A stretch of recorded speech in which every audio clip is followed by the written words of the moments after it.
13-14, and the fact that this is what we're going to be playing on for the playoffs, I'm very much looking forward to seeing what KT's take is, because so far, Gen.G has impressed me the most. Yeah, no, so far.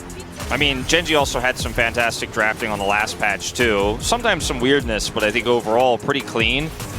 I have two concerning takeaways for Hanwha Light, because one of the questions I had for this series was what Zeka does if he gets choked out of the champion pool. Same with Grizzly, right? And we saw in Game 1, Grizzly went back to the Wukong. And then in Game 2, when Zeka had to play Annie, we saw a lot of missed tibbers. We saw a lot of really strange engages. And then, obviously, Grizzly looked a little bit unfortunate in terms of his positioning a lot of these fights, overextending a few times, including this one. But beyond that, the more positive thing we were curious about was how good is Kingan's Aatrox going to be? And I don't think we got a positive answer on that one just yet, as Doran absolutely obliterated. I mean, as you do often in the early game of Jax, but he's looked a little bit invisible in this series as well, and I think we have serious questions for Hanwha Life going into playoffs, as there seem to be some clear weaknesses that were exploited by Gen.G. Yeah, I don't think Kingan and Zeka have quite activated their clutch run quite yet. I think they're a little bit too locked into playoffs at this point in time to really worry about it, as Peyz forgets the turrets exist, unfortunately, but does manage to get a quarter kill in this game.